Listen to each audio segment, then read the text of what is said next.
Organic क्रांति के सभी मित्रों को मेरा प्रणाम। आज हमारे बीच यहाँ पे उपस्थित हैं देवांग पटेल। देवांग पटेल एक शख्सियत हैं जो बेसिकली तो एक चार्टर्ड अकाउंट थे, लेकिन दुनिया में कुछ लोगों से मिलके इनके अंदर कुछ जज्बे पैदा हुए कि सोसाइटी के लिए कुछ मुझे भी कहना चाहिए, करना चाहिए। तो इन्होंने जो विषय चुना वो था ऑर्गेनिक। ये वही विषय है जिस पे सखा परिवार अब एक नया एक प्रयास शुरू कर रहा है अवेकनेस का। तो इन्होंने पिछले 2.5-3 सालों से पूरे भारत का भ्रमण किया, अपने व्यवसाय और कार्य को छोड़ के पूरे तरीके से ये उसमें उतरे। भारत में जितने भी लोग ऑर्गेनिक खेती को करते हैं या इससे जुड़े हुए कोई कार्य करते हैं, देवांग उन सब की समझ रखते हैं और आज हमारे बीच उपस्थित हैं। तो हम चाहेंगे कि थोड़े से वक्त में हम देवांग से इनके अनुभवों को आपके साथ साझा करें और उनसे हम कुछ सीखें, कुछ लाभ उठाएं। तो इसमें जो प्रश्न मैं इनसे करूंगा, ये बहुत ऑनेस्टी के साथ कह देता हूं कि उस प्रश्नों में कुछ संदेह भी होंगे, उन प्रश्नों में कुछ ऐसी चीज़ें भी होंगी जो कि ऑर्गेनिक के ऊपर ही उंगली उठाती होंगी। और मुझे पूरी उम्मीद है, बल्कि मालूम है ये चीज़, 2-3 दिन से मैं देख रहा हूँ देवांग को, कि वो ऑनेस्टी से उत्तर भी इसका देते हैं। अच्छाइयाँ बुराइयाँ सब आपसे परिचित होनी चाहिए। तो अभी हम बात शुरू करते हैं। तो सबसे पहले देवांग, आपका स्वागत है सखा परिवार में। थोड़ा सा कुछ अपने अनुभव जो आपने 2.5-3 सालों में इंडिया में घूम के देखे हैं, तो आपको ऑर्गेनिक खेती से संबंधित आपको मूलभूत सबसे बड़ी समस्या क्या दिखाई दी कि ऑर्गेनिक खेती जो है करने वालों के साथ, या फिर अनऑर्गेनिक खेती होने की वजह से जो समस्या हो, या फिर ऑर्गेनिक लोगों को आप अवेक करने के लिए जो प्रोग्रामिंग चलाते हैं उनमें किस तरीके की समस्या आती हैं। तो हम इन सब पे बातचीत करेंगे, लेकिन पहला मेरा सवाल ये है कि ऑर्गेनिक खेती करने वाले जो हैं उनको क्या दिक्कतों का सामना करना पड़ता है। ऑर्गेनिक खेती जो करते हैं उनके पास वो सब सुविधाएं नहीं मिलती है जो इनऑर्गेनिक जो कर रहे हैं उनको मिल रही है, क्योंकि गवर्नमेंट इतने टाइम से यूरिया डीएपी प्रमोट कर रही है। और वो जैसे कि आपको भी पता है कि अगर मेरे आजू बाजू के खेत अगर यूरिया डीएपी से पूरे हैं तो मेरे को सबसे ज्यादा दिक्कत आएगी, क्योंकि वहां का पानी भी आता है, वहां की हवा भी आती है, प्लस ऐसी भी जगह है जहाँ पे पानी की सुविधाएं नहीं होती है वहां पे। और जहाँ पे पानी की सुविधा नहीं होती है, जैसे पहाड़ों पे और वो सब जगह पे, तो ऑर्गेनिक पहले से होता आ रहा है, इसलिए वहां पे कोई दिक्कत नहीं है। लेकिन जो प्लेन्स एरिया है, जो बेसिकली जहाँ जहाँ से हमें भोजन आता है, ज्यादातर सिटीज में सप्लाई होता है, वो पहाड़ से नहीं आता है। तो हमें वही जगह से आता है जहाँ पे यूरिया डीएपी का प्रमाण ज्यादा हो। और उसके कारण ये क्या होता है कि जैसे इंसेक्टिसाइड होते हैं वो भी स्मार्ट ही है, जैसे हम भी स्मार्ट है, तो उनके सेल्स भी कस्टम हो जाते हैं जब भी हम ये पेस्टिसाइड छिड़कते हैं। हमें लगता है वो उस पल के लिए वहां पे नहीं है क्योंकि हमने पेस्टिसाइड डाला है, लेकिन वो धीरे धीरे उस पे भी वो अडेप्ट हो जाते हैं और फिर उनकी तादाद बढ़ जाती है। हम जब ये पेस्टिसाइड डालते हैं उनको लगता है कि भाई ये तो चले गए, लेकिन बाद में देखते हैं तो उसकी क्वांटिटी बढ़ जाती है, वो ज्यादा पेस्ट ज्यादा। तो यानी कि हर साल जो है वो यूरिया ज्यादा देनी पड़ती है, पेस्टिसाइड ज्यादा देना पड़ता है। ये बात सही है आपकी कि सपोजिंग मैंने एक किसान से पूछा कि इस साल आपने 1 कट्टा दिया तो नेक्स्ट ईयर कितना देना पड़ेगा, बोलता है मेरे को सेम प्रोडक्शन के लिए 2 कट्टे देने पड़ेंगे। और 3rd ईयर में मुझे वापस सेम प्रोडक्शन के लिए और देना पड़ेगा। तो ये तो वैसी वो हो गई जैसे हर बार लागत ज्यादा बढ़ती जा रही है। हाँ, तो ये जमीन के नीचे से जो आया राक्षसी तत्व घुस गए, उसको राक्षस का वो ज्यादा ही देना पड़ रहा है। अच्छा, अभी जैसे आपने कहा कि सरकार जो है वो यूरिया को ज्यादा प्रमोट कर रही है और ऑर्गेनिक को नहीं प्रमोट कर रही है। नहीं, सरकार दोनों करती है। यूरिया के स्टेज पे यूरिया का प्रमोशन करती है और ऑर्गेनिक के स्टेज पे ऑर्गेनिक की प्रमोट करती है। तो ऐसा क्यों है कि लोग ऑर्गेनिक को कम इस्तेमाल कर रहे हैं, यूरिया की खेती की तरफ ज्यादा जा रहे हैं, क्या उसमें फायदा ज्यादा होता है? उसमें फटाफट आ जाता है। यूरिया का जब इस्तेमाल करते हैं तो उपज फटाफट आ जाती है, और सबको आज कोई किसी को वेट नहीं करना है। केले, अगर सपोजिंग केले वाला है, वो केले सप्लाई कर रहा है, सिटीज में केले आ रहे हैं तो वहां पे रेंटर्स भी ज्यादा होते हैं, तो वो बोलते हैं फटाफट जितना जल्दी हो सके उतना भरो, कार्बाइड डालो और फटाफट उसको राइप करो और बेचो, क्योंकि उसका भाड़ा भी तो बढ़ रहा है। सिटीज में रेंटल्स आर हाई, तो इसलिए फटाफट जो जो पद्धति है, खाना भी आप देख रहे हो फटाफट 2-2 मिनट में खाना आप फटाफट दे रहे हैं। तो ये जो टाइम इज द फैक्टर, और time is money in the cities. हाँ, नहीं, अच्छा, चलिए हम टाइम और मनी की बात कर लेते हैं, लेकिन अगर हम इसी को समस्या के रूप में माने तो हम ये भी एक देख सकते हैं कि एक तरफ इतनी आबादी बढ़ रही है, अगर उस आबादी को बढ़ते हुए देखें तो ऑर्गेनिक खेती अगर सारे लोग करने लग जाएंगे तो क्या आपको लगता है कि सारे लोगों के लिए हम भोजन उपलब्ध करा पाएंगे? आराम से। ऑर्गेनिक खेती में हम 6 टाइम्स आउटपुट ले सकते हैं यूरिया बेस से, 6 टाइम्स। तो यही तो एक सवाल बनता है कि जब हम ऑर्गेनिक खेती में 6 टाइम ज्यादा जो है हम पैदावार ले सकते हैं, तो लोग यूरिया की तरफ क्यों जा रहे हैं? क्योंकि उसमें एफर्ट कम लगते हैं। अच्छा, मेहनत कम लगती है। मेहनत कम लगती है उसमें, और ऑर्गेनिकली अगर कर रहे हैं तो हमें पेस्टिसाइड, सपोजिंग पेस्टिसाइड्स है तो प्लांट्स जो सराउंडिंग, पहले से ये स्ट्रक्चर वैसा ही रहा है कि फील्ड के अराउंड पेस्टिसाइड्स के प्लांट्स ऑलवेज रहते हैं। तो अगर मुझे पेस्टिसाइड चाहिए तो मुझे प्लांट्स तोड़ के उसको पानी में डाल के उबालना पड़ेगा, वो क्रिएट बनाना पड़ेगा पेस्टिसाइड। मुझे गोबर के कंडे बनाने पड़ेंगे, या जो भी जो ऑर्गेनिक गोबर है उससे मुझे फर्टिलाइजर बनाने के लिए मेहनत करनी पड़ेगी। तो यहाँ पे क्या है, यूरिया का कट्टा लाओ, डीएपी लाओ, और ये जो एंडोसल्फान है ये सब खाली डब्बे में भर के सीधा स्प्रे तो करना है। पर उसमें भी जो लिखा है कि भाई इतना परसेंटेज ही जाना चाहिए, उससे कई ज्यादा लोग यूज करना शुरू कर दिए है। ओके, तो अच्छा, एक इसमें थोड़ी सी जानने वाली बात है, तो किसान अगर यूरिया का यूज कर रहे हैं और जैसे आप बता रहे हैं कि हर बार जरूरत से ज्यादा यूरिया यूज हो रहा है, तो ऐसी कंडीशन में क्या कोई ऐसी एक बाउंड्री है जहां पे जाने के बाद फिर यूरिया भी काम करना बंद कर देगा या फिर जमीनों को बहुत अधिक नुकसान पहुंचा देगा? कोई ऐसी बाउंड्री है? 13 साल अगर कंटिन्यूसली यूरिया डीएपी डाला जमीन में कंटिन्यूसली 13 साल तक, तो 14th ईयर पे आउटपुट गिर जाता है। ओके, तो 14 साल बाद, मतलब 13 साल बाद 14वें साल में किसानों को कमाई कम होने लगी। यस। अच्छा, अगर कोई किसान 12-14 साल तक अपने खेत में यूरिया का इस्तेमाल करे हो और उसके बाद वो फिर ऑर्गेनिक खेती की तरफ, जैसे आउटपुट जब कम आना शुरू होगा तो निश्चित ही फिर आउटपुट की मांग बढ़ेगी, क्योंकि क्रिया की प्रतिक्रिया है। आदमी तो ज्यादा का आदी हो गया है, वो ज्यादा लेने के लिए यूरिया यूज कर रहा है। फिर 14-15 साल बाद जब उसको कम आउटपुट आएगा तो फिर वो ऑर्गेनिक की तरफ फिर बढ़ेगा, क्योंकि उसे लगेगा ऑर्गेनिक से ज्यादा फायदा हो सकता है। तो ऐसी कंडीशन में ऑर्गेनिक खेती करने में, जिस खेत में यूरिया का बहुत इस्तेमाल हुआ है, वहां ऑर्गेनिक खेती दोबारा करने में क्या क्या दिक्कत आती है? देखो, पहली बात तो बढ़ेगा नहीं, बढ़ना ही पड़ेगा, क्योंकि उसके सिवाय और कोई चारा नहीं। और दिक्कतें क्या आएगी, वो इनिशियली जमीन में इतना सारा हमने जहर ही बोल दो, क्योंकि एक ज्यादा कॉन्सेंट्रेटेड फॉर्म में आ गया, कोई भी चीज तो जहर हो जाती है। तो वो जहर ही समझ लो कि जहर जमीन में ऑलरेडी है, तभी उसको डी पॉइजन करने के लिए टाइम लगेगा। और वो नेचुरल प्रोसेस में करना पड़ेगा, ऑर्गेनिक तत्वों को ऐड करके, जो चीजें घास और ये जो चीजें है उसको जमीन में ऐड करके उसको टाइम लगेगा। तो ज्यादातर इन लोग कहते हैं कि 2-3 साल लगता है उसको हील करने के लिए, जमीन को हील करने के लिए, और 4थे साल से 5वें साल से धीरे धीरे उसका आउटपुट बढ़ता है। तो दिक्कतें ये भी आती है कि फार्मर को सबसे ज्यादा दिक्कत आती है कि सस्टेनेंस। आज कोई भी बड़ा बिजनेसमैन हो, 2-3 साल के लिए अगर उसे कहे कि भाई 1 रुपया कमाई नहीं होगी, तो बोलेगा 2-3 साल तक I can not sustain.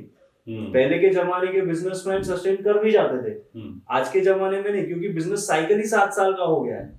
Her business 7 साल में अप लेता है और खत्म हो जाता है। बिल्कुल। बोलता है 3 साल में वेट करूं, और मेरा बिजनेस साइकिल ही 4 साल का है, तो मैं क्यों वेट करूं 3 तो साल? इसका फिर आपकी नजर में जो 3 साल या 2 साल का साइकिल होगा, जो बीच में उसको फसल एक तरीके से ना के बराबर मिलेगी, जितनी लागत आएगी लागत से कम ही उसको कुछ हासिल होगा, तो ऐसे में आपको ऐसा नहीं लगता कि खेती बाड़ी करने वाले लोगों का मोरल टूटेगा? जरूर टूटेगा, मतलब मॉरल तो टूटेगा, लेकिन बनेगा भी। जैसे जैसे लोगों को ऑर्गेनिक चीज का डिमांड बढ़ेगी, वैसे वैसे उन लोग को मॉरल भी बढ़ेगा। और मैं तो कहता हूँ कि क्या एक ही सोर्स पे डिपेंडेंट होना जरूरी है? Farmer can do other things also, बाकी सब चीजें भी वो करके पैसे कमा सकता है। जैसे कि अभी फिलहाल तो ऑर्गेनिक चीज जो भी उगा रहा है उसको सिखाना भी चाहिए लोगों को कि कैसे ये सब चीजें करके, और सिखा के भी पैसे कमा लेने चाहिए थोड़े बहुत। तो इससे क्या होगा, जब तक कि सब लोग कर रहे हैं, ये लोग तो कम से कम साइड इनकम कमाते रहेंगे, और जब फुल फ्लेज सब लोग करेंगे ऑर्गेनिक फार्मिंग, तो धीरे धीरे आउटपुट बढ़ना ही है। क्योंकि मेरे बाजू वाला ऑर्गेनिक कर रहा है, मेरे इस बाजू कर रहा है ऑर्गेनिक, तो धीरे धीरे वो एनवायरनमेंट बढ़ेगा, वो एनवायरनमेंट क्रिएट होगा। जैसे अभी गुजरात में एक पुरुषोत्तम करके है, वो भाई साहब ने कन्वर्ट कर दिया है अपना, इनऑर्गेनिक से ऑर्गेनिक में कन्वर्ट हो गया। तो वो जहां पे भी जाते हैं, लोग इकट्ठा होते हैं, उनसे पूछते हैं आप कैसे करते हो, ये कैसे करते हो, लोग आते हैं उनके फार्म पे, तो वो ऐसे मैग्नेट हो गए, सब लोग उनको पूछते रहते हैं कैसे करते हो। तो एक सक्सेस स्टोरी बहुत सारे लोगों को फैल जाता है। अच्छा, फिर एक बात बताइए आप थोड़ा सा, यहाँ पे ये है कि ऑर्गेनिक खेती इस समय लोग नहीं कर रहे हैं ज्यादा, उसका रीजन ये है कि ऑर्गेनिक लोग ज्यादा खा नहीं रहे हैं। तो आपको क्या लगता है कि ज्यादा लोग ऑर्गेनिक चीजें यूज क्यों नहीं कर रहे हैं? क्योंकि अवेयरनेस प्रोग्रामिंग तो देखिए बहुत चल रही है, काफी लोग इस पे काम कर रहे हैं। लोग आज भी पूरी तरह से जानते नहीं है ऑर्गेनिक के गुण क्या है, ऑर्गेनिक क्यों करना चाहिए। ज्यादातर लोगों को लगता है कि हर चीज ह्यूमंस के लिए बनी है। इस दुनिया में ह्यूमंस के लिए बहुत कम चीजें बनी है। एक्चुअली देखा जाए तो इसमें और भी तो स्पीसीज है, बहुत सारे स्पीसीज है जो दुनिया में है, और हमारी जीवन इतना नीरस हो रहा है क्योंकि हम उससे एक्सपोज नहीं है। जैसे जब भी मैंने ट्रैवल किया, अभी बहुत कम लोग इंडिया में ट्रैवल करते हैं। जब भी आप ट्रैवल करते हो तो आप इतनी सारी चीजें देखते हो, इतने सारे चमत्कार देखते हो कि आपको लगता है यार मुझे पूरी जिंदगी ट्रैवल ही करनी चाहिए। तो आदमी ऐसे बटरफ्लाईज नहीं देखे होते, ऐसे इंसेक्ट्स नहीं देखे होते। मैं तो सोचता था कि शेर देख के बहुत एक्साइटमेंट होता है, लेकिन सच में मेरे को तो जिराफ देख के एक्साइटमेंट होता है। क्योंकि जब भी मैंने जिराफ देखा तब भी मुझे उसकी ब्यूटी पता चली। तो आदमी आज सब कुछ फोन पे आज के समय में जो भागदौड़ है, लोगों को कहाँ इतनी फुर्सत है कि वो नेचर की इन चीजों को पकड़ पाएं। अब आज एक आदमी को, सामान्य आदमी को खाने पीने के लिए ही इतना स्ट्रगल करना पड़ता है। उसकी लाइफ स्टाइल में जो चेंजेस आ गए हैं, मोबाइल, एसी, गाड़ी, इनकी वजह से वो हमेशा अपनी इनकम को बढ़ाने की और ज्यादा स्टैंडर्ड लिविंग करने के लिए ही जीता रहता है। मेरे बैंक में 20 लाख रुपए भी पड़े रहते हैं, तो भी मैंने कभी एसी नहीं ये पर्सनल आपकी बात हो गई, ये पर्सनल एक आपकी बात हो गई। ऐसे बहुत लोग पड़े हुए हैं जिनकी जिंदगियों में उन्होंने कुछ अचीव किया, लेकिन फिर भी उनको कुछ और की तलाश है। लेकिन हम एक आम इंसान की बात कर रहे हैं, क्योंकि खेती बाड़ी विशेष लोगों से नहीं जुड़ी है, वो तो आम इंसानों से भी जुड़ी हुई है। तो एक आम इंसान क्यों नहीं खाता है ऑर्गेनिक खाना? क्यों वो ऑर्गेनिक चीजें खरीदना पसंद नहीं करता है, या फिर मार्केट में ऑर्गेनिक चीजें हैं ही नहीं? ज्यादातर ये भी फैक्ट है कि बहुत सारी चीजें, ऑर्गेनिक चीजें है ही नहीं मार्केट में, और बहुत सारे लोग जो ऑर्गेनिक का दावा कर रहे हैं वो निकलती नहीं है ऑर्गेनिक, क्योंकि करने वाले ऑलमोस्ट ना के बराबर है। और अवेयरनेस भी बाहरगांव, अभी फिलहाल बाहरगांव के लोग, इंडिया के बाहर के लोगों को ज्यादा अवेयरनेस है ऑर्गेनिक के बारे में, और इंडियन के को नहीं है उतनी अवेयरनेस। जबकि कल्चर ये है कि इंडिया पास्ट में भी नंबर 1 रहा है ऑर्गेनिक फार्मिंग में है, और मेरे हिसाब से रहेगा।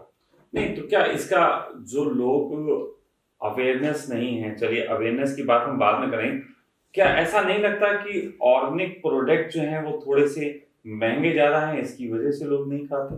ऑर्गेनिक प्रोडक्ट इनिशियली महंगा होता है, क्योंकि उसका प्रोडक्शन इनिशियली कम मिलता है, क्योंकि हमारे इंडिया में क्या है, पर स्क्वायर फीट के हिसाब, पर एकड़ या बीघे के हिसाब से उनको इतना इनकम चाहिए ही चाहिए घर चलाने के लिए।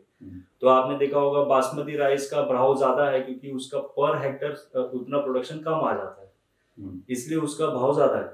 तो वैसे ही उनको इतना मिनिमम जो रिक्वायरमेंट है पर एकड़ 1 लाख रुपया उतना कमाना ही है उनको, इसीलिए वो जब आउटपुट कम आता है ऑर्गेनिक का तो वो पर केजी उसका प्राइस बढ़ जाता है। देखिए अब यहाँ पे एक बात का कंट्रोडिक्शन है थोड़ा सा। जैसे आप कुछ ऐसे लोगों को भी जानते होंगे जो 10-15 साल से ऑर्गेनिक कर रहे होंगे। हाँ, जानते हैं? तो जो 10-15 साल से ऑर्गेनिक खेती कर रहे हैं, आपके अनुसार ये भी है कि ऑर्गेनिक खेती अगर लगातार की जाए तो 6 टाइम ज्यादा फसल होता है। अब जब 6 टाइम ज्यादा फसल है तो क्या वो लोग ऐसे हैं जो सस्ता बेच रहे हो मार्केट में? नहीं, वो लोग जो है वो बेच ही नहीं रहे मार्केट में। क्यों? क्योंकि उनको लग रहा है कि वो लोग के पास वैसे लोग हैं जो सीखने के लिए आते हैं उनके फार्म पे, और फार्म से ही वो कलेक्ट करके चले जाते हैं। और पर केजी के हिसाब से वैसे तो बहुत जैसे आम है, अभी जिनको मैं जानता हूँ ऑर्गेनिक आम, जो जिनके पास 50 एक झाड़ है आम के, वो एक फेस्टिवल ऑर्गेनाइज करते हैं कि आप आओ, एक दिन में 1000 रुपया दो, जितना आम खाना है उतना खा के जाओ। ठीक है ठीक है। अब देखो, अब यहाँ पे एक बात आती है कि ऑर्गेनिक खेती, इसका मतलब जो लोग कर रहे हैं वो भी पूरे व्यवसायीकरण के नजरिए से कर रहे हैं, वो कोई ऑर्गेनिक अवेयरनेस के लिए नहीं कर रहे हैं। क्या ऐसा नहीं लगता? नहीं, वो अवेयरनेस भी करते हैं, जैसे वो सिखाते नहीं, वो अवेयरनेस ये कर सकते हैं कि आप आइए हमारे यहाँ 1000 रुपए दीजिए और आम को खाइए और चले जाइए। ये अवेयरनेस तो नहीं है, ये तो एक बिजनेस की स्ट्रेटजी है बहुत अच्छी। नहीं, ये एक्चुअली क्या है कि ऑर्गेनिक फार्म को देखो मेंटेन करने के लिए भी पैसा चाहिए। आज फार्म भी, अगर आप ये घर को भी मेंटेन करने के लिए आपको पैसे नहीं, तो मेंटेन, देखिए फिर बात वही आ गई, अगर मेंटेन करने के लिए पैसा चाहिए तो वो तो एक नॉन ऑर्गेनिक फार्म को भी मेंटेन करने के लिए पैसा चाहिए, और नॉन ऑर्गेनिक प्रोडक्ट जो हैं वो सस्ते बिक रहे हैं और ऑर्गेनिक प्रोडक्ट महंगे बिक रहे हैं। जबकि आपके अनुसार एक लंबे समय तक जो लोग ऑर्गेनिक खेती करते हैं वो 6 टाइम ज्यादा कर सकते हैं। अब ये एक ऐसा एक विषय है कि हम ऑर्गेनिक खेती को फिर एक बिजनेस का प्रारूप मान के करें या फिर ऑर्गेनिक खेती को एक हम अवेयरनेस के तरीके से करें। अगर हम बिजनेस प्रारूप मान के करते हैं तो ऑर्गेनिक जो है वो महंगा और होगा, और उस महंगे होने के कारण आगे जो लोग ऑर्गेनिक खेती में आएंगे वो भी फिर महंगे के लालच में ही आएंगे। हमें एक्चुअली खेती ना बिजनेस से करनी चाहिए, हमें ऑलवेज खेती को रिस्पॉन्सिबिलिटी लेके करनी चाहिए, क्योंकि सबसे इम्पोर्टेंट चीज जमीन है, वो सॉइल है, मिट्टी है। अगर मिट्टी हमारे, अगर उस पे कॉम्प्रोमाइज हो गया तो उस पे जो भी फसल आएगी, तुम बिजनेस करो या ना करो, उससे कुछ लेना देना नहीं है। उससे मिट्टी को उतना न्यूट्रिशन मिलना चाहिए जितना उसको चाहिए। अगर उसको उतना न्यूट्रिशन मिला तो हमारे बच्चों मेल न्यूट्रिशन होंगे। तो हमें पैसा नहीं देखना चाहिए, हमें एक रिस्पॉन्सिबिलिटी देखनी चाहिए टुवर्ड्स आवर मिट्टी। चलिए अब दूसरे विषय पे इसी से अपोजिट आ जाते हैं कि ऑर्गेनिक खाने वाले व्यक्ति में और अनऑर्गेनिक खाने वाले व्यक्ति में शारीरिक रूप से किस तरीके की दिक्कतें आती हैं। अनऑर्गेनिक खाने वाला जो है वो दिक्कत ज्यादा महसूस करता है या ऑर्गेनिक खाने वाला करता है? इनऑर्गेनिक खाने वाला ज्यादा दिक्कत महसूस करता है। क्यों, उसका क्या रीजंस हैं? क्योंकि जैसे अगर मैंने मेरे गुरुजी को एक प्रश्न पूछा था कि what is a nutritious food, तो उन्होंने कहा था कि presence of all the 112 elements in the right proportion means nutritious food.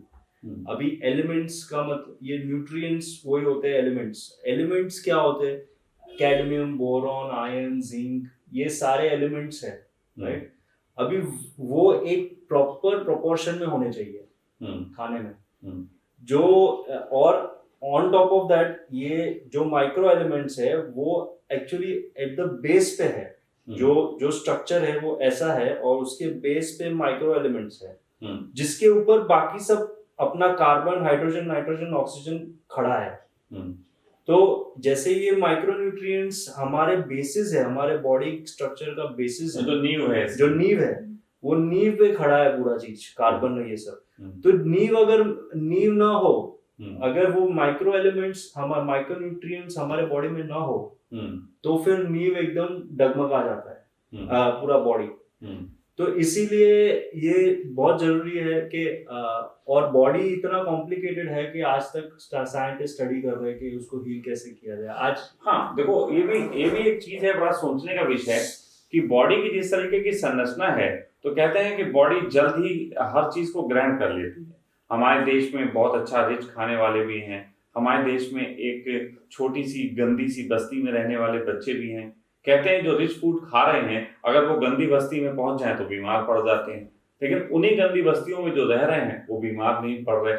तो हम क्या मानेंगे, इम्यूनिटी किसकी अच्छी है, गंदी बस्ती में रहने वालों की या जो अच्छे न्यूट्रिशियस फूड ले रहे हैं उनकी? पहले बात तो ये बीमारी का मतलब क्या है कि अगर हम खांस रहा हूँ, कॉफ कर रहा हूँ, इसका मतलब ये नहीं कि मैं बीमार हूँ, इसका मतलब मेरा बॉडी जो कचरा बाहर निकाल रहा है। बिल्कुल। तो हमें ये डिफाइन ही करना नहीं आता है आजकल। जैसे नेचुरोपैथ बोलते हैं, मैं एलोपैथी डॉक्टर के पास नहीं जाता हूँ, मैं नेचुरोपैथ के पास जाता हूँ, बोलता है ये बीमारी नहीं है, ये एक सिम्टम है। बिल्कुल सिम्टम है। तो बच्चे जब जो खांसते हैं, ऊपर से वो अपना सब कचरा बाहर निकाल रहे हैं। बिल्कुल, खांसी जुकाम ये सब सिम्टम्स हैं, बीमारी तो कुछ और है जिसको निकालने का काम बीमारी तो टॉक्सिन बाहर निकालने का काम कर रही है। बीमारी तो ये होती है जब भी आपका कोई ना कोई ऑर्गन फेल हो जाता है। जैसे अभी एक डायबिटीज बोल रहे हैं, पैनक्रियाज ने इंसुलिन बंद कर दिया प्रोड्यूस करना, अभी वो भी एक रीजन है, पर लेकिन वो रीजन वो नहीं ढूंढते, वो बोलते हैं भाई इंसुलिन बंद हो गया है।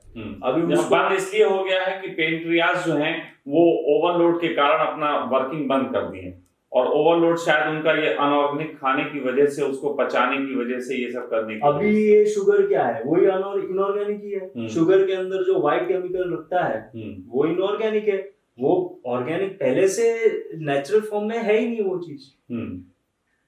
तो अच्छा चलिए, अब जैसे बीमारियों पे हम बात कर लेते हैं कि ये बीमारियां शरीर को बहुत ज्यादा हो रही हैं, और निश्चित ही आज के समय में मैं देखता हूं कि एक सब्जी के ठेलों से ज्यादा भीड़ तो जो है वो ऑलरेडी डॉक्टरों के घरों में है, डॉक्टरों की दुकान जिसको हम बोल सकते हैं। तो डॉक्टरों की दुकान पे ज्यादा भीड़ है, सब्जी के ठेले पे कम भीड़ है।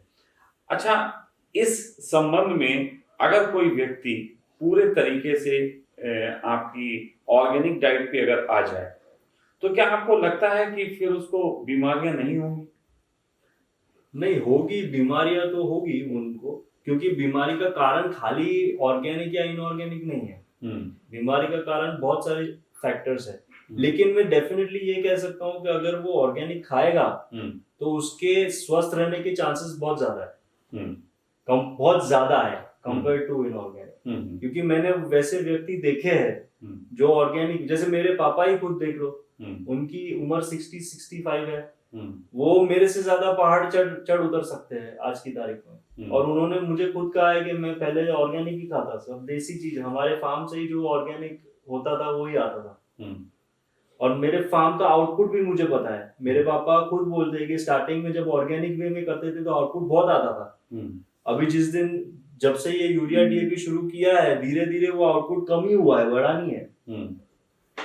ठीक है, तो अभी मोस्ट ऑफ जितना आप घूमे हैं, जितने लोगों के बीच घूमे हैं, किसानों के बीच घूमे हैं, ऑर्गेनिक खेती करने वालों के बीच जो आप घूमे हैं, खेती करने वालों की सबसे बड़ी समस्या क्या है? खेती करने वालों की क्या मार्केटिंग उनकी प्रॉब्लम है, या फिर उनको ये जो 2-3 साल तक लड़ना पड़ता है कि हमारी खेती मजबूत हो जाए फिर हम उस पर अच्छा? देखो क्या है, जैसे हमने मार्केट इकोनॉमी अपनाई है, कोई भी दुकान वाले से हम पूछेंगे कि भाई आप ये चीज लोगे हमसे, वो बोलेगा तेरी क्वालिटी बहुत अच्छी है, जैसे ऑर्गेनिक चीज बहुत अच्छी है, लेकिन तू कितना मुझे कंटिन्यूसली सप्लाई दे पाएगा? तो और ऑर्गेनिक चीज कंटिन्यूसली सप्लाई देना मुश्किल हो रहा है पूरा, क्योंकि बहुत ही ना के बराबर लोग कर रहे हैं उसको। तो एक तो वो कंटिन्यूस सप्लाई न मिलने की वजह से वो आदमी, दुकान वाला हमारा माल लेता नहीं है, इसलिए हमें मार्केट मिलता नहीं है। मुझे थोड़ा सा इसमें संदेह उठ रहे हैं कुछ चीज़ों के। मुझे ऐसा लगता है कि अगर हम किसी चीज़ की अ, कम चीज़ है समाज में और उसकी ज़रूरत ज़्यादा लोगों को है, ज़्यादा लोग उसके संबंध में अवेक हैं, तो वो चीज़ महँगी भी बिकेगी और उसकी डिमांड हमेशा बनी रहेगी। और मार्केट में जिस चीज़ की डिमांड बनी रहती है, उसको सप्लाई पूर्ति करने के लिए लोग भी फिर आगे आते रहते हैं। क्योंकि जिस क्षेत्र में पैसा होता है, आदमी उस क्षेत्र में भागता है कि हम भी इस क्षेत्र में पैसा कमाएँ। तो क्या ऐसा नहीं लगता कि डिमांड सप्लाई ये गेम थोड़ा-सा इससे हटके कुछ है? देखिए, एक छोटा-सा ये भी है मैं आपको बताऊँ कि अभी मैं मार्केट में जाऊँ कि ऑर्गेनिक फूड चाहिए, तो हम सैटिस्फाइड कैसे होंगे कि दिस इज़ ऑर्गेनिक क्योंकि अनऑर्गेनिक का इतना बड़ा बाज़ार है, हम ऑर्गेनिक की पहचान कैसे करेंगे? हम ऑर्गेनिक को पहचानेंगे नहीं। अच्छा, ऑर्गेनिक को पहचानने के लिए हम ज़्यादा से ज़्यादा ये करेंगे कि हम जो हैं वो एक किसी कंपनी का प्रोडक्ट खरीदें, जिस कंपनी की पैकेज हो, जिसने सर्टिफिकेशन करा रखा हो, जिसने टेस्टिंग करा रखी हो। तो हम फिर उस प्रोडक्ट को बाया एक कंपनी से लेते हैं, तब विश्वास करते हैं और बाया कंपनी से लेने में उसमें कंपनी मार्जिन ज़्यादा खा जा रही है और फिर किसानों को कम मिल रहा है, क्योंकि कंपनी को और तरीके के खर्चे भी होते हैं। तो क्या आपको नहीं लगता कि एक ओपन मार्केट ऐसी होनी चाहिए जिस ओपन मार्केट में प्रोडक्ट बिके किसान की कहने पे? जैसे अभी मैं ये चीज क्योंकि मैं भी रिसर्च कर रहा हूं तो मैं जान रहा हूं कि एक आदमी जो कि अनऑर्गेनिक खेती करता है उसको कोई सर्टिफिकेट नहीं चाहिए होता है, किसी सर्टिफिकेशन की जरूरत नहीं है। बस वो खेत में लाया और वो डीएपी डाला, उसने ये भी नहीं बताना है कि हमने कितना पेस्टिसाइड डाला, कितना यूरिया डाला, उससे कोई सरकार रिकॉर्ड नहीं मांग रही। लेकिन एक आदमी ऑर्गेनिक खेती कर रहा है उसको सर्टिफिकेशन की जरूरत पड़ती है और सर्टिफिकेशन का शुल्क भी मुझे जहां तक पता चला है 10,000 के आसपास का ईयरली है।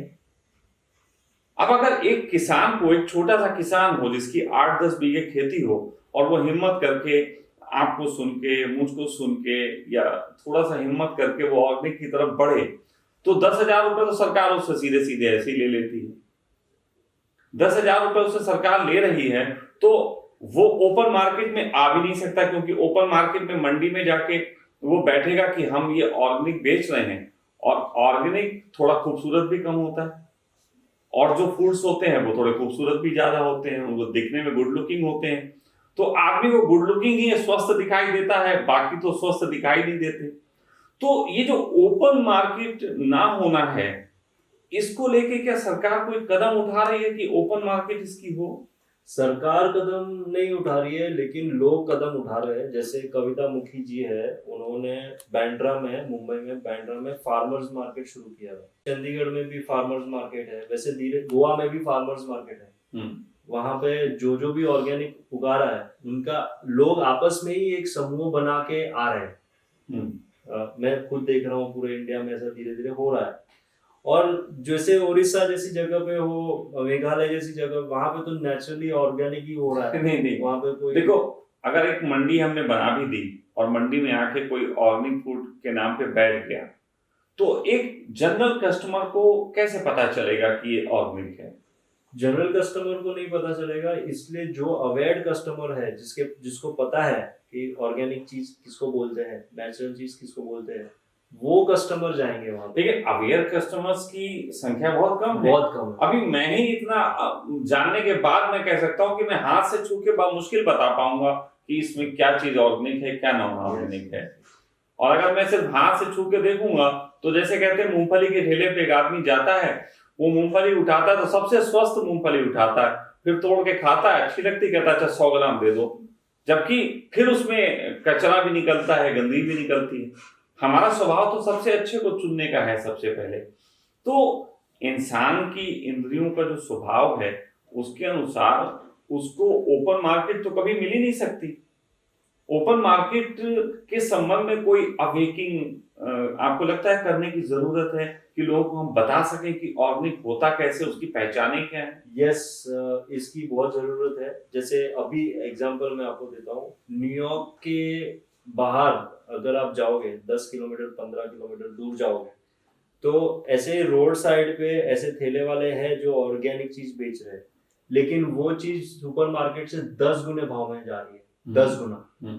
और अभी भी हमारे देश में नेचुरल चीजें बिकती है, थोड़ी थोड़ी जगह पे मिलती है वो हमें, लेकिन 10 गुना भाव में नहीं मिल रही है। फिर भी 2 गुना 3 गुना जो भी भाव में मिल रही है। तो अगर हम अभी से नहीं करेंगे तो आगे जाके ये भी हो सकता है 10 गुना भाव में मिले हमें। चलिए अब हम इस पे एक बात करते हैं। अब एक व्यक्ति ने अपने खेत में ऑर्गेनिक चीजें पैदा की, उसे पैदा करने के लिए सर्टिफिकेशन क्यों जरूरी है? सरकार क्यों सर्टिफिकेट की शर्त रखती है? वो तो अभी सरकार ही बता सकती है कि सर्टिफिकेट यही है। चलिए, एक आदमी ने सर्टिफिकेशन करा लिया और उसके पास ये प्रमाण है सर्टिफिकेशन का कि वो अपनी खेती जो है वो करता है। सपोज दैट कोई मूंगफली बोता है, उसने मूंगफली का सर्टिफिकेशन करा लिया, क्या वो सर्टिफिकेशन के आधार पे खुली बाजार में जाके उसको बेच सकता है? हाँ, वैसे कोई रेस्ट्रिक्शन। मैं लीगल कॉज इसलिए जान रहा हूँ क्योंकि बहुत से हमारे मित्र ऐसे होंगे जो उस लीगल कॉज के तहत जो है वो ये जानना चाहेंगे कि आखिर हम इसको कैसे व्यवसाय के रूप में लें। जैसे मैं ही कहूँ कि मैं एक मूंगफली का ठेला लगाऊं और मूंगफली के ठेले के ऊपर एक मैं टैग लगाऊं सर्टिफिकेट का कि हमने इस किसान से लिया, उसके सर्टिफिकेट की प्रतिलिपि ये है और ये मूंगफली के ठेले पे जो मूंगफली बिक रही है वो ऑर्गेनिक है, तो क्या ये लीगल है बेचना? हाँ, बेचना। लेकिन अगर उस मूंगफली में मैं 2 किलो मूंगफली नॉन ऑर्गेनिक मिला दूं तो फिर अभी वो खाने वाले पे है, अगर उसको टेस्ट करा के केस करना है वो कर सकता है केस। अब अगर वो केस करता है, अगर एक व्यक्ति ने मूंगफली हमसे ली या मान लीजिए उसने हमने ऑर्गेनिक बेची, ओरिजिनल ऑर्गेनिक उसको मूंगफली हमने दे दिया, अब उसमें कोई व्यक्ति ने हम पे केस कर दिया कि हमने इनकी मूंगफली खाई थी, हम मूंगफली खा के बीमार पड़ गए, हमें लगा इनका नॉन ऑर्गेनिक है, तो आखिर कैसे जस्टिस होगा इस चीज को कि वो मूंगफली के ठेले पे जो लगा था वो ठीक है कि नहीं है, या हमारा सर्टिफिकेट हमारा डिफेंस करेगा? वो अब तक ऐसा सिनेरियो आया नहीं है, इसलिए कहना मुश्किल है। ये मैं देखिए इन सिनेरियोज पे, इन चीजों पे इसलिए बात कर रहा हूं क्योंकि ये मार्केटिंग की बहुत बड़ी समस्या है। मार्केटिंग में अभी हम अगर चाहते हैं कि हम एक ऑर्गेनिक लोग काम जो कर रहे हैं उनके लिए एक मार्केटिंग तैयार करें, तो उसमें सबसे बड़ी प्रॉब्लम यही आती है कि यदि हम अपनी लैब डालते हैं, लैब डाल के हर चीज का टेस्ट करते हैं और फिर आप भी जानते हैं कि हमारे पास एक लॉट आया, किसी एक जगह से लॉट आया, हमने किसी ने हमें 1 कुंटल माल दिया, हमने उसकी टेस्टिंग कराई, फिर किसी दूसरी जगह से लॉट आया, हमने उसकी टेस्टिंग कराई, तो हम सबकी टेस्टिंग कराने में जो खर्चा होगा, जो उसका पूरा प्रोसेस है, उन सब की वजह से क्या आपको नहीं लगता कि इतना ज्यादा फिर इन्हीं वजह से महंगा हो जाता है, जो कि अनऑर्गेनिक वाले को मेहनत नहीं करनी पड़ती। अनऑर्गेनिक वाला खुले बाजार में अपनी सब्जी बेच रहा है, ना कोई उस पर सर्टिफिकेशन है, ना कोई अनऑर्गेनिक पे केस कर सकता है कि हम इसकी मूंगफली खा के बीमार हो गए। ऑर्गेनिक वाले पे केस किया जा सकता है कि हम इसकी मूंगफली खा के बीमार हो गए। तो क्या ये ऐसा नहीं है कि सरकार जानबूझ के कुछ ऐसा कर रही है कि आदमी अनऑर्गेनिक की तरफ जाए ही ना? अनऑर्गेनिक को ये प्रमोट करना तो बिल्कुल मुझे दिखाई नहीं देता, ये तो एक विरोध वाली चीज हो गई। हो सकता है। तो क्या कभी कोई किसानों ने इस संबंध में सोचा कि सरकार से इस संबंध में कोई हम बात करें? वैसे कर रहे हैं, कोई ऐसी पिटीशन वगैरह किसी ने डाली है? अभी तक नहीं डाली। नहीं डाली नहीं है, लेकिन किसान लोग अभी सोच रहे हैं उसको, जैसे एफपीओस बना रहे हैं, फार्मर्स प्रोड्यूसर ऑर्गेनाइजेशन, जैसे समूह बना रहे हैं और उन लोग कोशिश कर रहे हैं वो एफपीओ के नाम पे मार्केटिंग करें, और लोग भी साथ में आ रहे हैं, फार्मर्स 10-15 लोग साथ में आ रहे हैं, अपना प्रोड्यूस शेयर करके फिर वो मार्केट में बेच पाए। तो धीरे धीरे ये हो रहा है, जो धीरे धीरे ये हो रहा है ना, लेकिन ये जो धीरे धीरे होने की प्रक्रिया जो है वो कहीं ना कहीं हमें विनाश की तरफ तो लेके जा रही है, क्योंकि ये जितने धीरे ये हो रहा है उससे कहीं ज्यादा तेजी से जो है वो अनऑर्गेनिक खेती के साथ ऐसे एक्सपेरिमेंट हो रहे हैं कि लोगों को और लुभाया जा रहा है। जैसे कि अनऑर्गेनिक खेती में आजकल आप देख रहे होंगे कि ऐसे क्रॉस ब्रीड टमाटर आ रहे हैं जो कि स्पाइसी होते हैं, अनऑर्गेनिक खेती में ऐसे टमाटर आ रहे हैं जो स्पाइसी होते हैं, ऐसे बैगन आ रहे हैं जो थोड़ा सा उसमें टेस्ट और बेहतर होता है। कुछ मतलब एक तरफ हम धीरे धीरे प्रोसेस से ऑर्गेनिक की हम तैयारी करें कि पूरी दुनिया इसको सीखे और समझे, और दूसरी तरफ अनऑर्गेनिक वाले इतने एक्सपेरिमेंट करके मार्केटिंग में इतना ज्यादा लुभावनी चीजें डाल रहे हैं जिसको सरकार भी कोई रोक टोक नहीं कर रही कि आप, जैसे जहर है, जहर का पैकेट बहुत अच्छा होता है।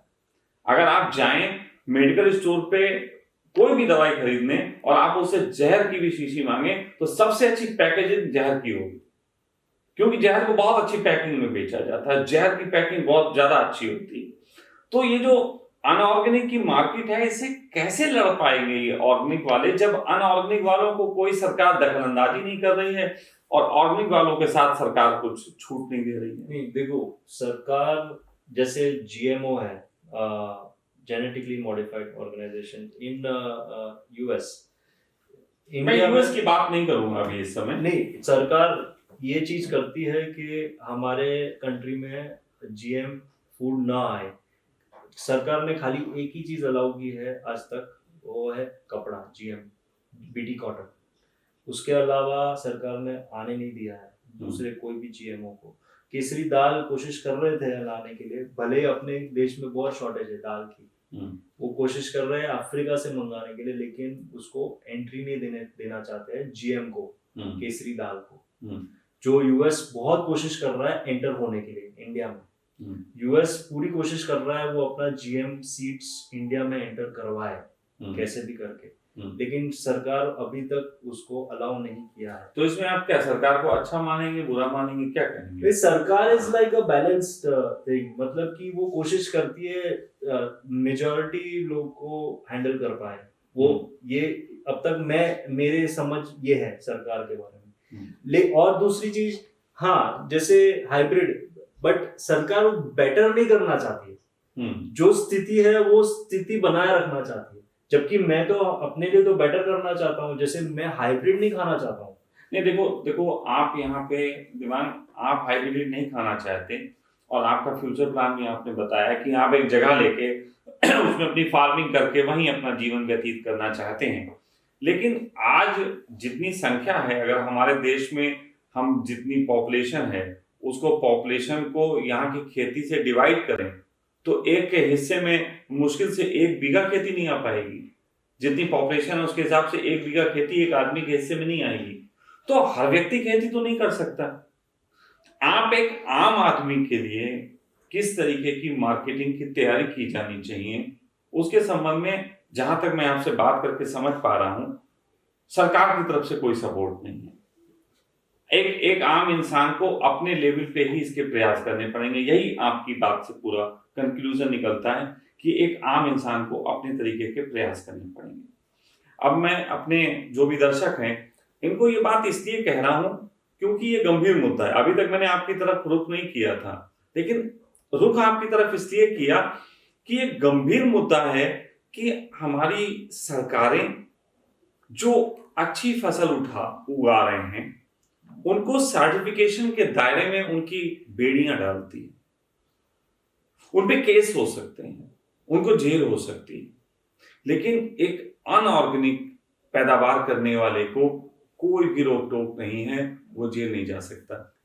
मेरे घर में कुछ साल पहले एक फूड इंस्पेक्टर रहा करते थे, त्यागी जी करके, अब वो संसार में नहीं है। वो एक बात कहा करते थे कि खाने में इतनी यूरिया का इस्तेमाल हो रहा है कि किसी भी गाय भैंस के दूध की अगर जो यूरिया खाती है, यूरिया वाला भोजन खाती है, घास खाती है, तो उसके अगर दूध की जांच की जाएगी तो उसमें यूरिया पाया ही पाया जाएगा 100%। मतलब वो खुद कहते थे कि जिस दिन उनको ऊपर से आदेश आता है कि आज दूध वालों की चेकिंग करनी है, उस दिन वो अकेले में बैठ के रोया करते थे कि आज मैं फिर 5-6 बेगुनाह लोगों को जेल में डालूंगा। ये मैं उस आदमी की बात कर रहा हूं जो बहुत ऑनेस्ट एक ऑफिसर था। और वो कहते थे दूसरी तरफ पेप्सी पूरी सिंथेटिक है और मार्केट में खुले बिक रही है और कोई रोक टोक नहीं है। तो क्या फिर तो ऐसा हो सकता है कि हम ये कहें कि हमारा दूध जो है वो अनऑर्गेनिक है? हम अपने दूध को अनऑर्गेनिक के नाम से बेचें तो सरकार उसकी टेस्टिंग नहीं करेगी। एक चिंतन का विषय है, मैंने इसलिए बीच में ये बात उठाई, अभी देवांग को बीच में रोक के मैंने ये बात उठाई कि ऐसे तो ऑर्गेनिक फूड वालों को ये कहने की बजाय कि हम ऑर्गेनिक बेच रहे हैं, अनऑर्गेनिक कह के बेचना चाहिए, क्योंकि अनऑर्गेनिक बेचने से कोई सर्टिफिकेशन की जरूरत नहीं और अनऑर्गेनिक भी महंगा बेचा जा सकता है। हम कहें कि हम अनऑर्गेनिक बेच रहे हैं, महंगा बेच रहे हैं, आप कुछ भी कर लो, हमें हमारी मौज है, हमारे फेस की वैल्यू है, लोग ले रहे हैं, हम महंगा बेच रहे हैं। इस तरीके से भी तो काम हो सकता है। तो खैर इस संबंध में मैं फिर और आगे और लीगली खोजबीन करके आपसे बात करूंगा। देवांग के साथ हम थोड़ी चर्चा को आगे बढ़ाते हैं। तो देवांग, किसानों की एक दिक्कत तो ये हो गई कि जिसमें सर्टिफिकेशन में उनको रोका जाता है। दूसरी दिक्कत आपसे ये भी समझ में आई कि किसानों को जो है वो खेती करने के लिए 2-3 साल के लिए बहुत घाटे उठाने पड़ते हैं, जिसमें वो कर्जदार हो सकते हैं या फिर अपनी फैमिली के कैसे खर्चे उठाएं, इसकी चिंता हो सकती है। तीसरी चीज कहीं ना कहीं ये भी समझ में आई कि एक बाजार उपलब्ध नहीं है जहां पे वो अपने प्रोडक्ट को दे सकें। मैंने भी इस बीच काफी लोगों से बात की, बहुत से किसानों के मुझे कॉल आए, तो किसान किसी किसान के पास 3-3, 4-4 सालों से दालें रुकी हुई हैं, कुंटलों में उनके पास इकट्ठी हैं, लेकिन उनको मार्केट कोई उपलब्ध नहीं है जहां वो दे पा रहे हैं, और सस्ती दे देने से उनके नुकसान होते हैं, इसलिए वो सस्ता भी नहीं मार्केट में डाल रहे। ऑर्गेनिक कह के उसको बेचना चाहते हैं, ये भी एक उनकी सोच है। तो बहुत एकदम उलझाव से मुझे लगने लगे हैं कि इसमें किस तरीके से चीजें होंगी। आपके हिसाब से, आपने अभी जो देखा है उसके हिसाब से, अगर ऑर्गेनिक का हम एक अवेकनेस प्रोग्राम चलाएं, एक पब्लिक के बीच इसकी जागरूकता का अभियान चलाएं, तो उसमें हमें किन किन बातों का ख्याल रखना चाहिए? क्या क्या बातें हैं जो पब्लिक तक पहुंचे सीरियसली, ताकि पब्लिक उसको ले और फिर ऑर्गेनिक खेती की तरफ या ऑर्गेनिक जो फार्मिंग कर रहे हैं उनको सपोर्ट मिले और उनका माल बिक्री को शुरू हो? तो हमें क्या क्या बेसिक चीजें इस पे करनी चाहिए, आप थोड़ा गाइड करें। तो पहले तो देखो, मैं 1000 लोगों से अगर पूछूं आज कि भाई कौन खेती करना चाहता है, उसमें से एक आदमी भी तैयार नहीं होता है कि वो खेती करना चाहता है। तो इधर ही सबसे इम्पोर्टेंट चीज है कि किसान के प्रति सबका इज्जत ज्यादा होनी चाहिए, कि भाई जो किसान है वो मेहनत कर रहा है, वो उसकी वजह से हमें कुछ ना कुछ फायदा हो रहा है। तो जब भी हम लोगों के पास जाते हैं तो लोगों को पहले उन किसान के बारे में इम्पोर्टेंस समझाना चाहिए कि भाई ये लोग हम नहीं बनना चाहते, लोग बनना नहीं चाहते, लेकिन ये लोग कर रहे हैं अभी भी खेती।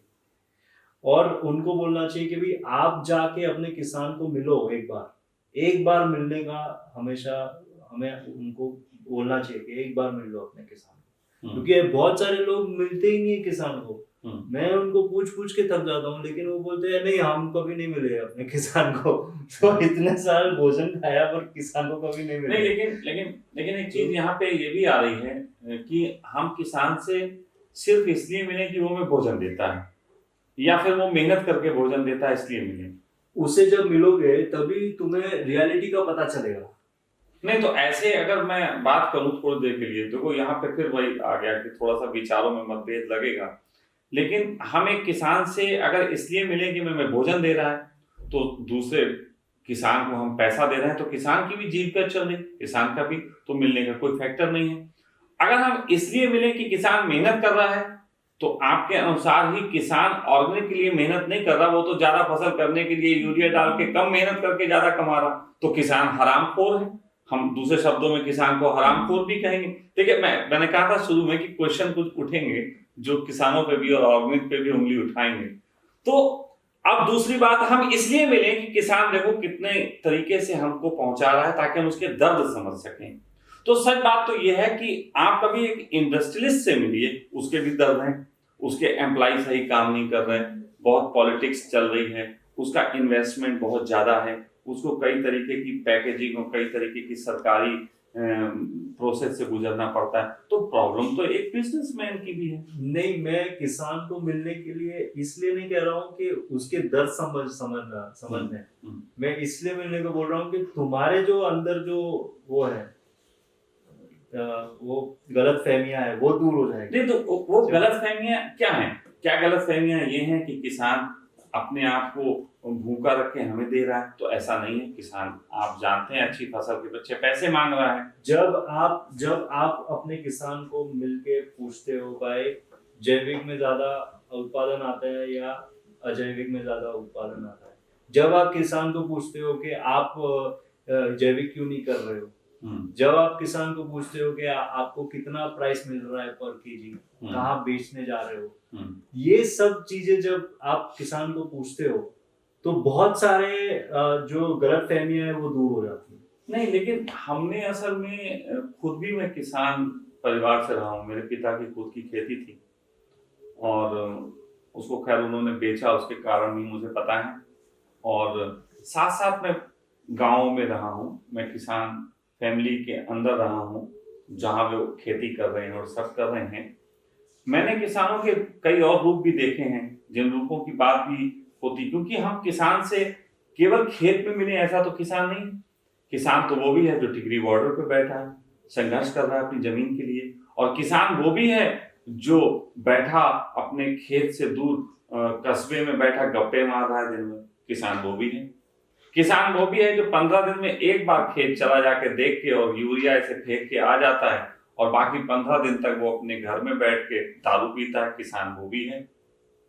आखिर हम किस किसान से मिलें और वो मिलने का प्लेस क्या होगा कि हमें चीज समझ में आए? आपके हिसाब से तो जो मैं समझता हूं, जहां तक समझ पाया हूं, कि जिस प्रकार से कुछ देशों में सेना में जाना अनिवार्य है, उसी तरीके से यहाँ पे हर बच्चे को एक बार किसान की 1-2 साल मेहनत करनी चाहिए। ये एक सही ढंग होगा, सही है ना? मेरा मानना है ये है कि हर बच्चे को 1 साल के लिए किसानी करनी चाहिए और तब शायद वो किसान के दर्द को समझ पाएगा कि किसान कितनी मेहनत करता है। सही कह रहा हूं ना? तो ये कंक्लूजन निकल के आया कि किसान से मिलने का ढंग जो है वो, जैसे मैं सदा से एक बात कहता हूं, आज वो बात का एक और प्रमाण मिला। वो बात हमेशा से मैं कहता हूं कि आपको लगता हो कि जो काम बहुत आसान है, दूसरे कर रहे हैं, वो गलत कर रहे हैं, वो गलत ढंग से कर रहे हैं, सब्जी वाले ज्यादा पैसे ले रहे हैं, कि ये मंडी वाले ज्यादा कमा रहे हैं, ये जो आड़ती बैठे हैं ये लोगों को लूट रहे हैं। अगर मैं सच कहूं, तुम एक सब्जी वाले बन के देखो, तुम्हें एक हफ्ते में सब्जी वाले से प्रेम हो जाएगा, तुम कभी बार्गेनिंग नहीं कर पाओगे।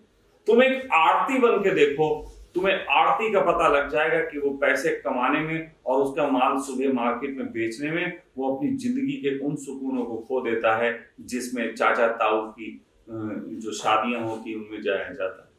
तुम एक बिजनेसमैन से जो दुकान पे बैठ के आराम से बेच रहा है, माल दिख रहा है, कभी तुम वो दुकान खोल के देखो तो तुम्हें पता लगेगा कि कितने बड़े इन्वेस्टमेंट के बाद कितने पैसे को निकालने की टेंशन में वो जी रहा है कि जीएसटी का भी उसे हिसाब रखना है कि कहीं गड़बड़ ना हो।